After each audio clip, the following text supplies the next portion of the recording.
नारायण हरि नारायण हरि नारायण हरि नारायण हो नारायण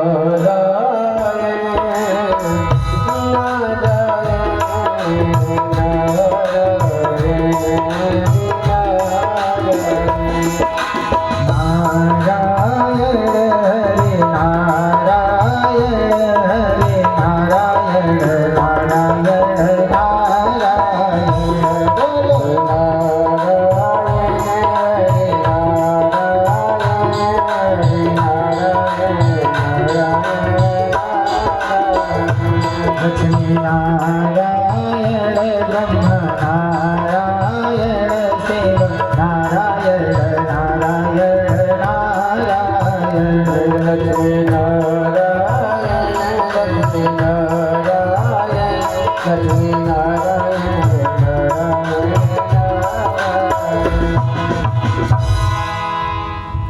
तो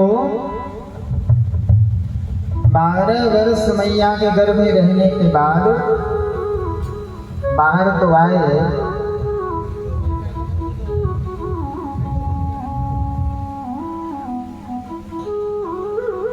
क्यों? माया नहीं गिरा, साक्षात शिव जी ही सुखदेव जी के रूप में आए हैं। बोलो शंकर भगवान की। वन को चले गए और ये कहीं भाव भजने लगे, मेरे तो गिरिधर गोपाल।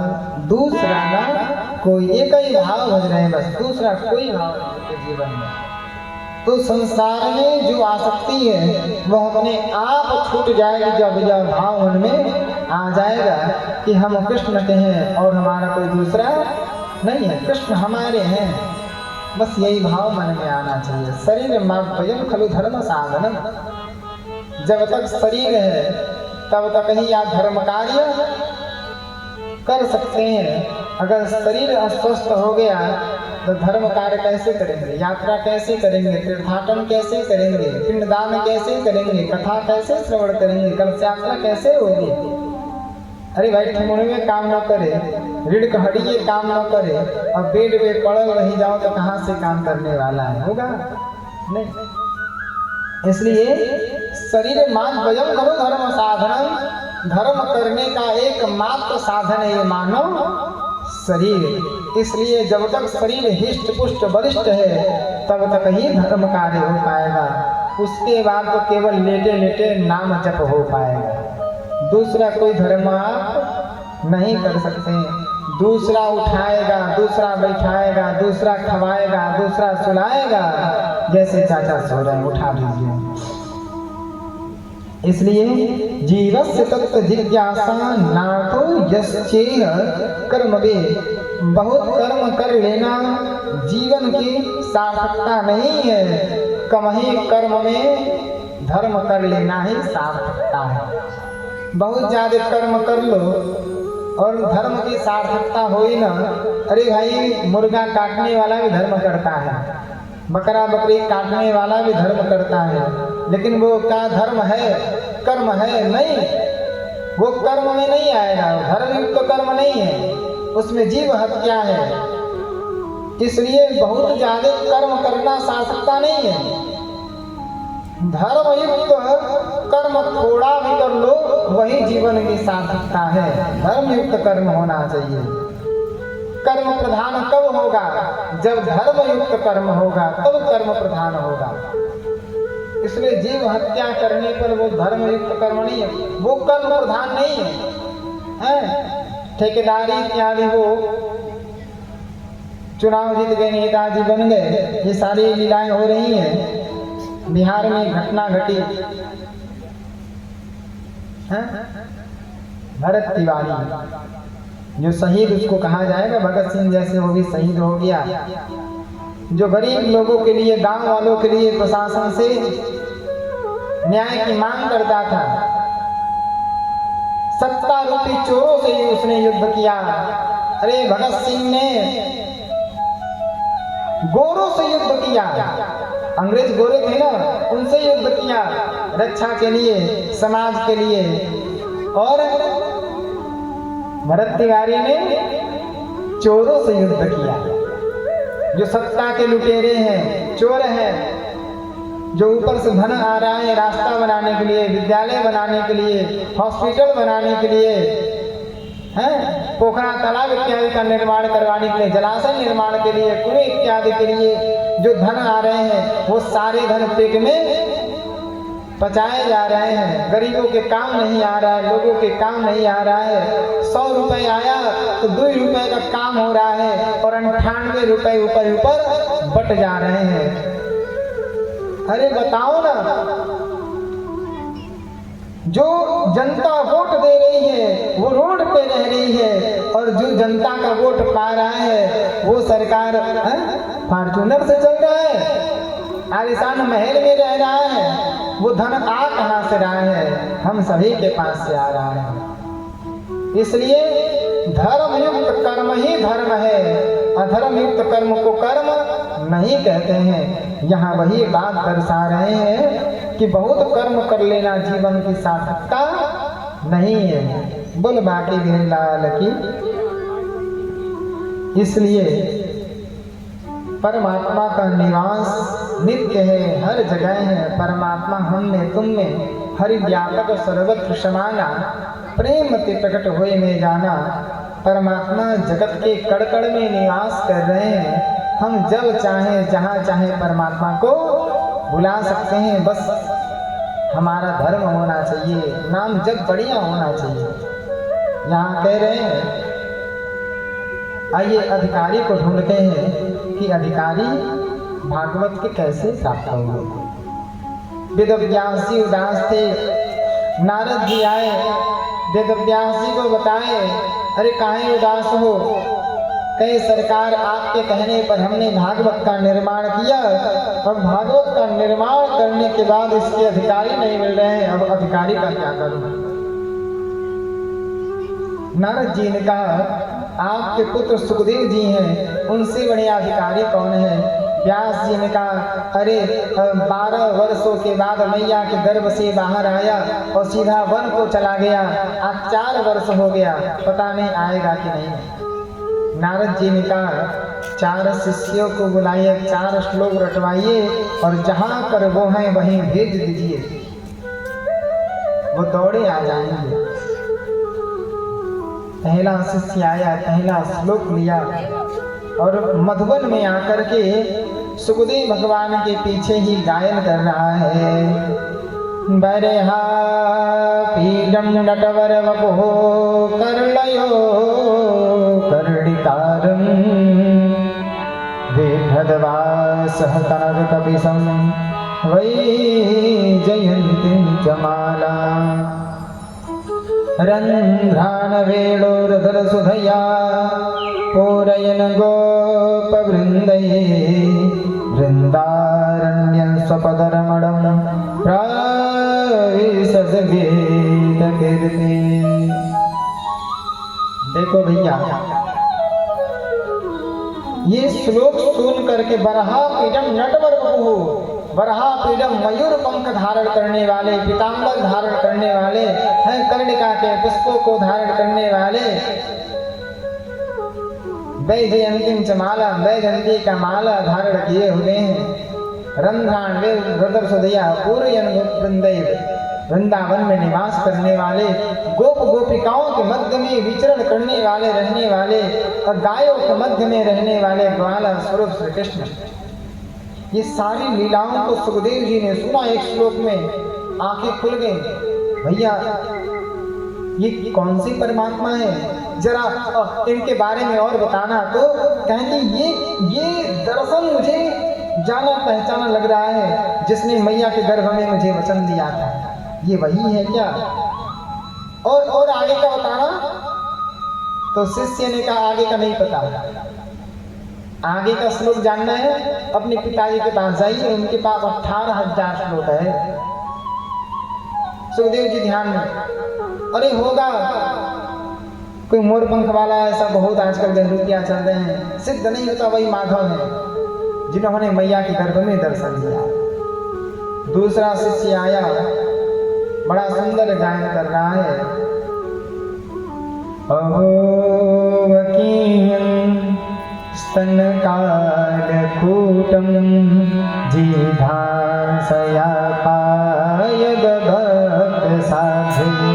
अहो वकीयं स्तनकालकूटं जिघांसया पायद भक्तसाध्वी। देहे गतिं भावितातगम्यं संवादयामं शरणं व्रजेमा। संवादयामं शरणं व्रजेमा। अहो वकीय स्तन कालकूटम, बकासुर की बहन बकनी पूतना जो कालकुट विष लगा करके स्तन में आई है, भगवान को मारना चाह रही है। पर भगवान उसको जो गति, जो सदगति यशोदा मैया को, देवकी मैया को वर्षों बाद प्राप्त होने वाला है, आज वह पदवी, वह गति पूतना को तत्काल दे दिए हैं। कम बा दयालुम शरणम व्रजेमा, भगवान दया के सागर है। अरे जो मारने आई है उसका भी कल्याण कर दिए, बताओ ना, इतने दयालु कौन हो सकते हैं। ध्यान टूटा, अरे अरे वो परमात्मा दयालु है, जरा बताना तो और लीला बताओ। जो पूतना जैसी राक्षसी का उद्धार कर दिया, दया कर दिया, कृपा कर दिया, आगे बताओ। आगे जानना है सो अपने पिताजी के पास जाओ, उनके पास 18,000 श्लोक है। तीसरा शिष्य आया, हरे गुणाक्षेप्तमतिर भगवान बादरायणी। हरि माने होता है हरण करने वाला, जो भक्त के चित्त का हरण कर ले वही हरि है। हरि के गुणानुवाद को सुनते ही कृष्ण के कर सहित कृष्ण, जो देखते ही अपनी तरफ आकर्षित कर ले, खींच ले, वही कृष्ण है। तो लीला को सुनते सुखदेव जी को रहा नहीं गया, दौड़ते भागते खींचते चले आए और अपने पिताजी के चरणों में साष्टांग दंडवत लगाया। 12 वर्ष के थे तो गए थे और आज आए हैं 16 वर्ष के होकर के, 12 4 16। लेकिन कथाएं आती हैं, सुखदेव भगवान को वेदव्यास जी ने जनकपुर भेजा है, जनक जी के वहां परीक्षण के लिए। जनक जी के वहां आए हैं और जनक जी ने काम क्रोध मद लोभ का परीक्षा लिया है। और जब सिद्ध हो गया कि सुखदेव जी के अंदर ना काम है, ना क्रोध है, ना मद है, ना लोभ है, ना मात्सर्य है, ना ईर्ष्या है, ना छल है, ना कपट है, ना पाखंड है, ये विकार है ही नहीं, तो जनक जी ने साष्टांग दंडवत लगाया, प्रणाम किया और पत्र भेजा व्यास जी को कि आपके पुत्र जैसा पूरे जगत में कोई और नहीं है। आज तो मुझे साक्षात महादेव का दर्शन हो गया। महादेव रूपी मूर्तिबंध सुखदेव जी का दर्शन था।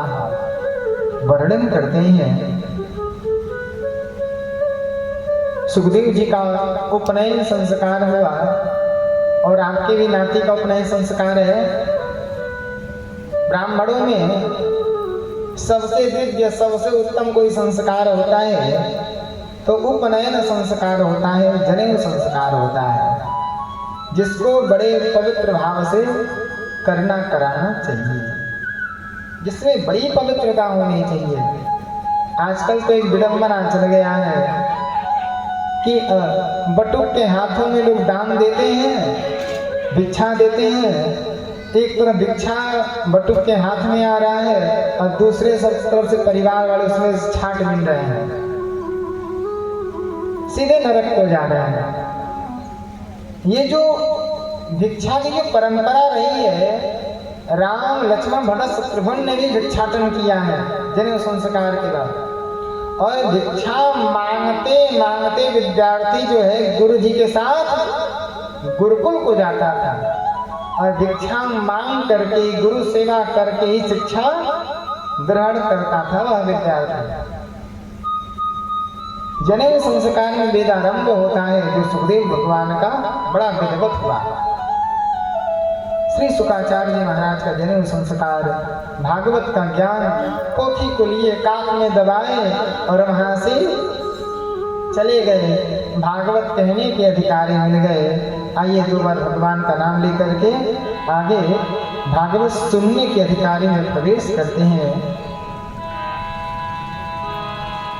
जिन्हें दाम प्यारे उन्हें दाम दे दो, जिन्हें दाम प्यारे उन्हें दाम दे दो, जिन्हें दाम प्यारे उन्हें दाम दे दो, जिन्हें दाम प्यारे उन्हें दाम दे दो। मुझे राम प्यारे मुझे राम दे दो, मुझे राम प्यारे मुझे राम दे दो, मुझे राम प्यारे मुझे राम दे दो, मुझे राम प्यारे मुझे राम दे दो, जिन्हें दाम प्यारे उन्हें दाम दे दो, जिन्हें दाम प्यारे उन्हें दाम दे दो, जिन्हें दाम प्यारे उन्हें दाम दे दो, जिन्हें दाम प्यारे उन्हें दाम दे दो।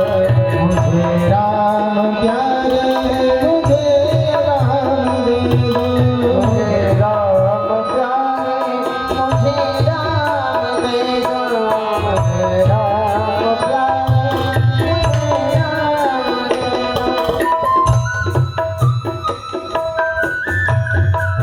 भाव में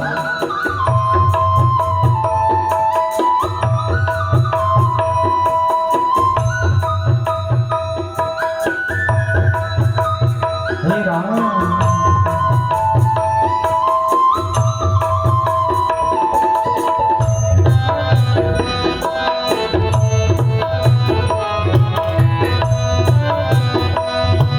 उन्हें दाम दे और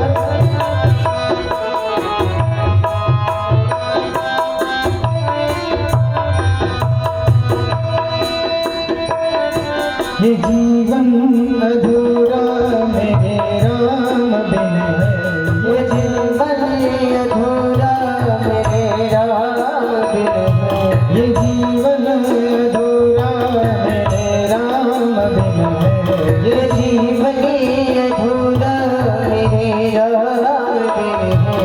बस ये कौन धन में हर एक दिन है, बने के उलझने बस के उलझन में हर दिन है, बस के उलझन में हर एक दिन है।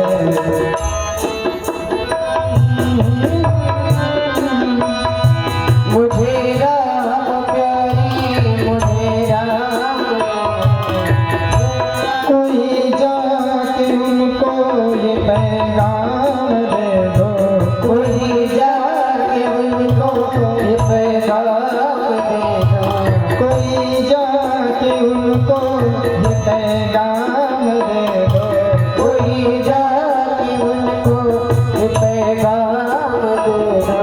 मुझे राम प्यारे मुझे राम दे दो, मुझे राम प्यारे मुझे राम दे दो, मुझे राम प्यारे मुझे राम दे दो, मुझे राम प्यारे मुझे राम दे दो।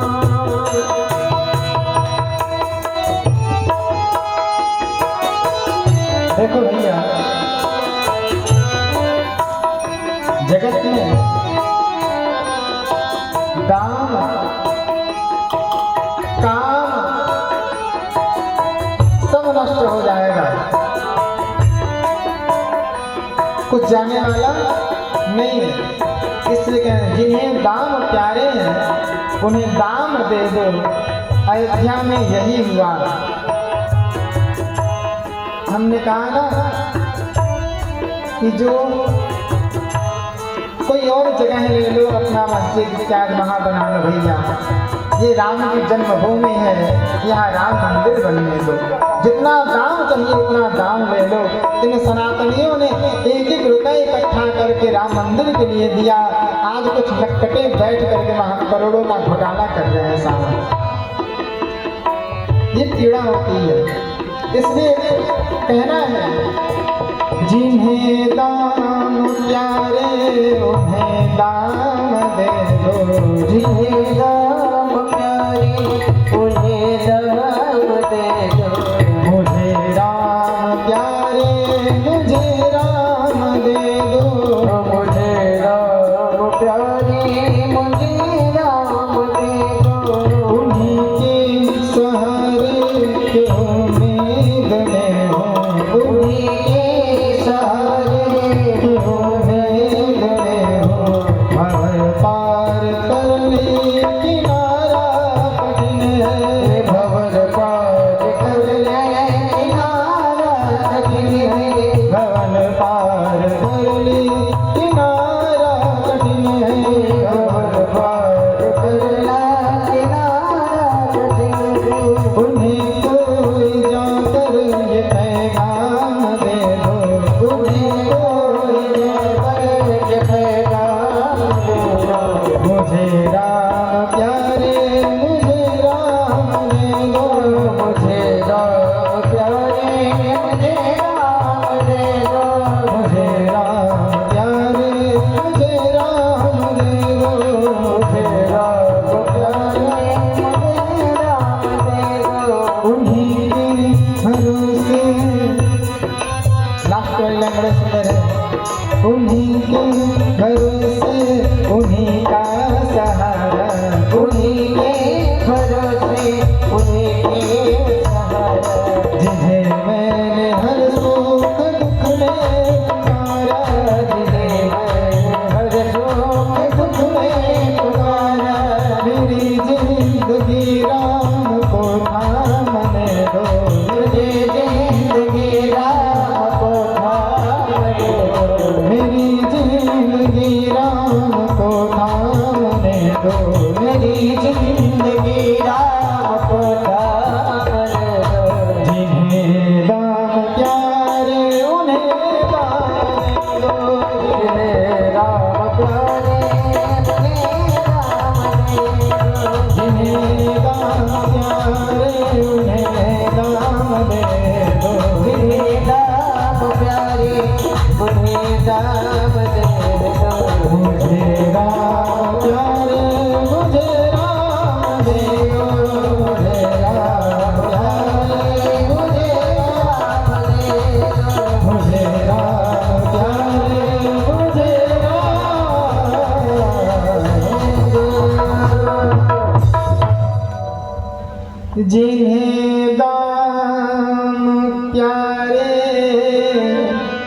उन्हें दाम दे दो, मुझे राम प्यारे मुझे राम दे दो।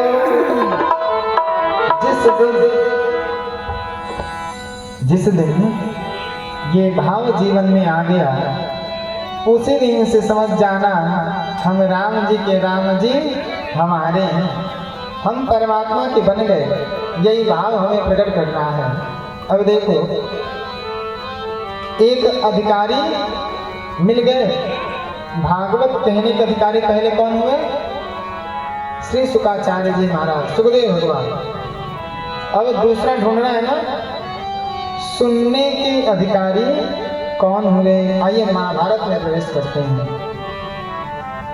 यदा निधे कौरवसे जयाना वीरे स्वथो वीरगतिं गतेषु वृकोदरावे गदा विमर्श भगनोरुदंडे धृतराष्ट्रपुत्रे।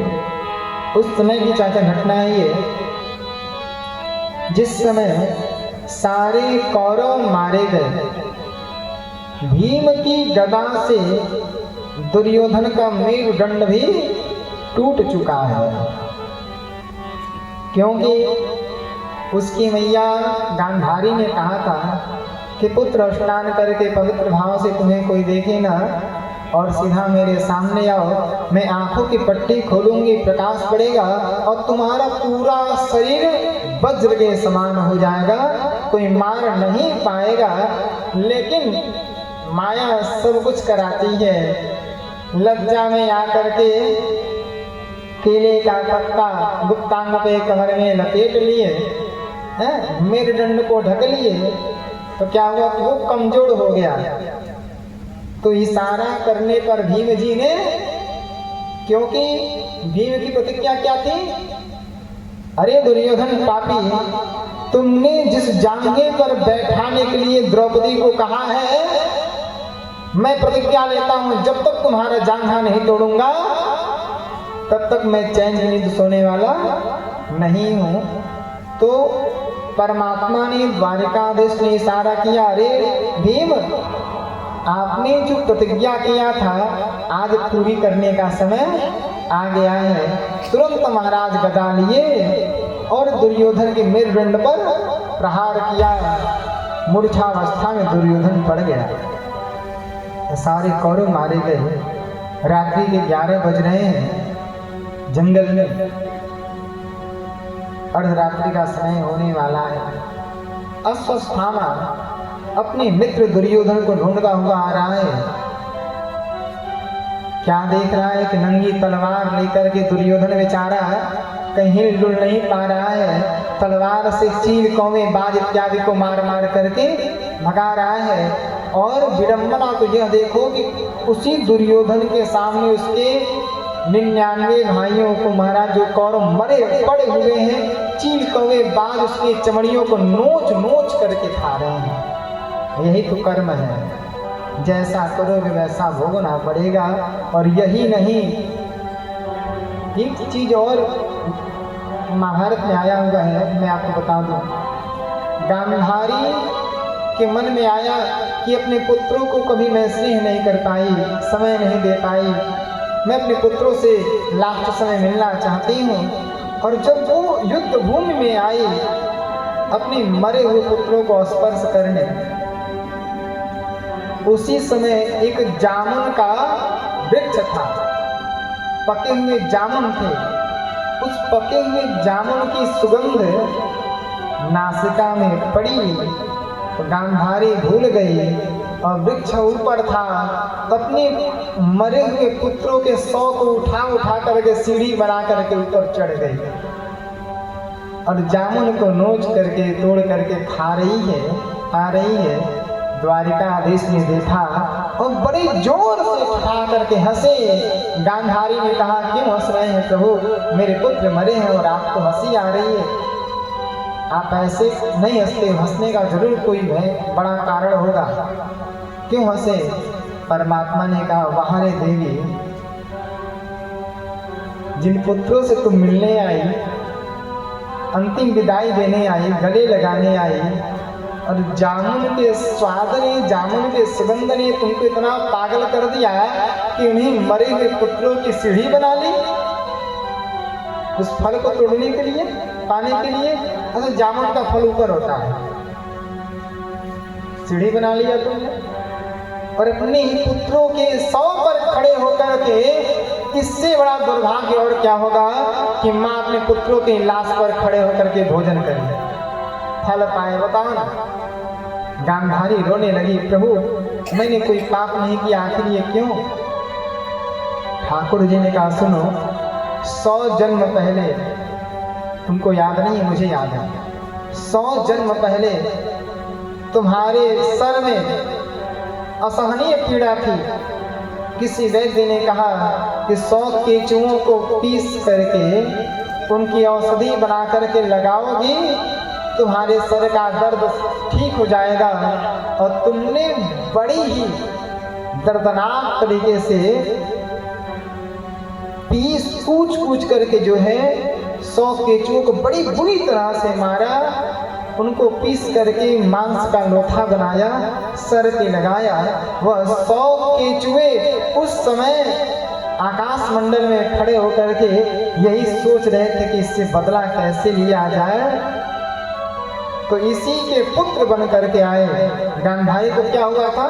मांस का लोथा हुआ था। वही 100 केचुओं का जो मांस था ना, वही पुत्र बन करके आए और अपने पुत्रों के 100 पर पांव रख करके जामुन खा रही है। इससे बड़ा दर्द और क्या हो सकता है बताओ? ये पीड़ा दिए। प्रेम से बोलो। अश्वत्थामा ने दुर्योधन से कहा, अरे भैया, तुम्हारी ये दशा किसने की है? बताओ मैं क्या कर सकता हूँ? कहो तो अभी जाऊं और 5 पांडवों के सर को धड़ से अलग कर दूं, 5 पांडवों को मार दूं